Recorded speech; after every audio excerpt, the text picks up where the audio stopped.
Oi, pessoas da internet! Tá tudo bem com vocês? Primeiro, eu quero pedir desculpas porque falhamos na nossa fofocaria.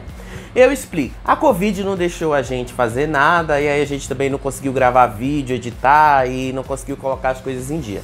Mas de qualquer maneira, também a gente não perdeu muita coisa. Porque o que não tá nada bem é o clima entre a Patrícia Poeta e o Manuel Soares. Sim, de novo a gente vai ter que falar disso. O que aconteceu foi mais uma cena em que a Patrícia Poeta meio que desrespeitou o Manuel. A cena é essa aqui. Não, ele tá com o microfone já. Obrigada. Fred, deixa eu dar. Fred. Pode, obrigada, Manuel. Não. Ele já tá com o microfone, já tá combinado. Pelo vídeo, dá a entender que ela foi mal educada com ele. Mas não é bem assim que as coisas aconteceram. E nem estamos defendendo nem a Patrícia e nem o Manuel. A história por trás disso tudo é que durante a reunião de pauta e de produção, ficou definido que o convidado já entraria microfonado no palco para falar diretamente. E pelo que se sabe, o Manuel Soares participou dessa reunião e já sabia disso.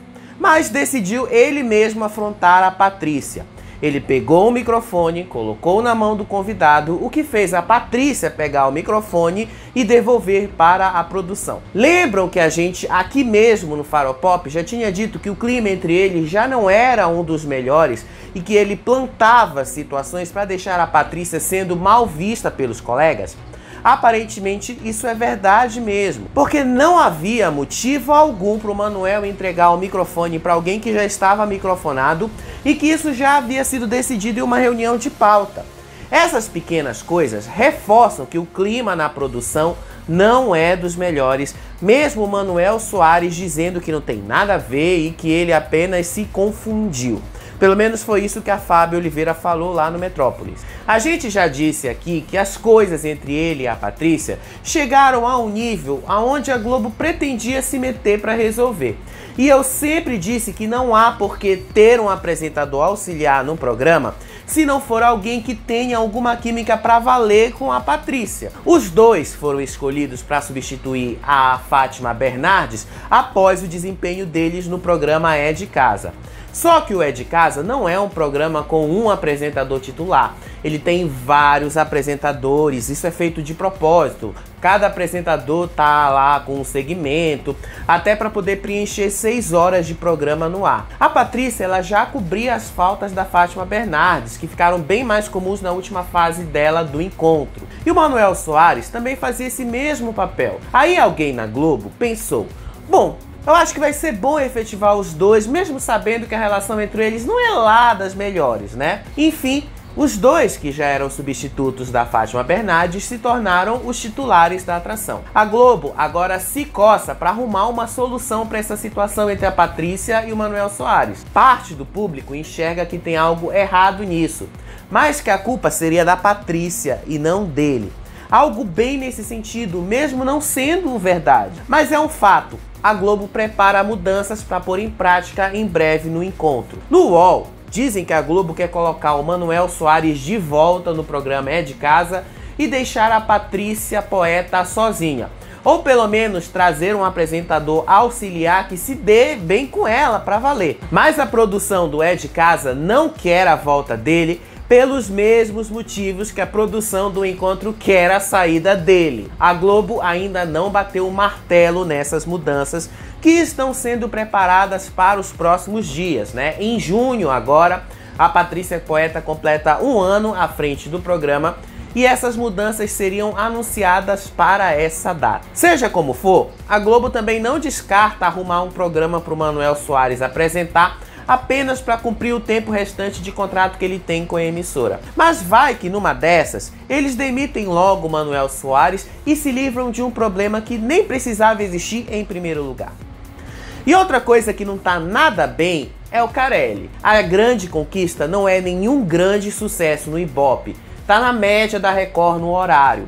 Além disso, o programa escalou de propósito um participante com ficha corrida mesmo com autorização judicial para isso. A Fábio Oliveira disse lá no Metrópolis que tem até torcida na Record para que o Igor Cavalo vá direto para a mansão. Tudo porque a Record quer surfar na onda do engajamento que o caso dele tem tido nas redes sociais. E foi por essa causa que de última hora veio uma carelada. Na noite de quinta, Mariana Rios anunciou que 16 pessoas seriam eliminadas na sexta. Uma zona de risco com 3 e mais 15 da zona de risco após a prova das casas. Até então, a gente pensou que o Carelli ia manter a palavra dele. E depois a Record reclama porque não tem ninguém querendo anunciar no programa dela, né? Não cumpre a palavra, sabendo que as chances de perder os nomes que poderiam render alguma coisa eram bem maiores, o Carelli simplesmente optou por abrir mais vagas ali de pessoas que ficariam no programa. Dos 16 que seriam eliminados, ele diminuiu isso para 9 e manteve no programa nomes que já seriam naturalmente eliminados por serem desconhecidos do público. E foi isso que ele fez na caruda, sem tremer, absolutamente nada. Foi bem isso. E obviamente essa manobra que o Carelli fez deixou o cara bem convencido, né? O Igor Cavalo chegou a se comparar com o Pelé. Ele disse que ele é o Pelé do jiu-jitsu. Não tem como, a comunidade do jiu-jitsu é quase igual a da LGBT. Entendi. Deixa eu te explicar uma coisa, que você não sabe. No jiu-jitsu eu sou tipo o Pelé. Isso com ele mesmo dizendo que ele queria ir embora. Não queria. Que loucura, né? Não queria, eu tava doido pra ir embora. Tô zoando não. Eu achei que você não fosse voltar. E ele mesmo ia embora. Ele teve 4% dos votos. Se fossem 15 pessoas eliminadas, ele seria eliminado. Mas nem me espanta esse tipo de manipulação que o Carelli faz. O Carelli dirigiu o primeiro reality de confinamento da TV brasileira, o Casa dos Artistas, lá no SBT em 2001, e ele aprendeu com o Silvio Santos a mudar as regras de última hora. E depois, ele não entende por que os realities que ele dirige na Record acabam flopando.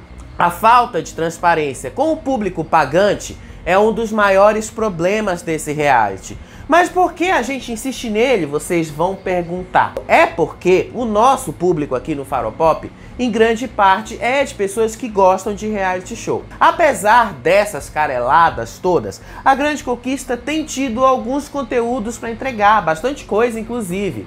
Só falta a gente entender tudo direitinho, né? Porque tá uma confusão tremenda ali. E ainda assim, uma outra coisa a gente destaca e traz aqui para vocês. Mas pensem só. A fase da mansão já começa na quinta-feira agora. E aí a gente vai ter um reality para comentar para valer. Mas por enquanto, isso é o que tem para hoje. Se tiver uma segunda temporada, uma coisa que o Carelli pode fazer é justamente diminuir o tanto de gente que tem na vila.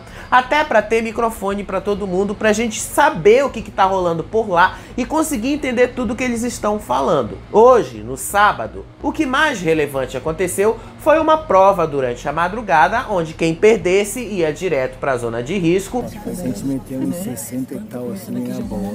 Acho que vai dar 72. A ser decidida no domingo, uma briga entre a Rai, a Kelly e a Janiele. Volta, não sabe bater a porta de madrugada? A minha mão é pesada. Me desculpe, é a minha opinião. Eu acho que você fica muito onde lhe convém. Além de outra briga entre Thiago e Igor Cavalo. Porque eu falei que ia votar em você, eu falei na sua cara. Thiago, você já entrou aqui com o privilégio de ir pra mansão. Você já vai pra mansão. Todo mundo sabe disso. Eu avisei pra vocês que essa fase não seria tão interessante pra gente falar aqui no canal todo o tempo. Tá aí o resultado. E sobre a Grande Conquista ainda, a gente não chegou a falar nesse tópico. A Record precisou tirar uma participante, a Elisa Guerreira, porque ela teve uma convulsão dentro do confinamento e foi atendida pela equipe médica da emissora. Só que a história contada pela Mariana Rios deu a entender que as coisas aconteceram após a prova de resistência, de onde ela saiu vitoriosa. Só que as coisas não foram assim. Elisa teve uma convulsão um dia antes da prova, foi atendida pela equipe médica, voltou para o confinamento, participou da prova e chegou até vencer, ela ganhou 10 mil reais. Foi após essa prova que a Record anunciou que a participante foi desclassificada pela equipe médica da atração. De novo, eu repito para vocês, falta um pouco mais de transparência.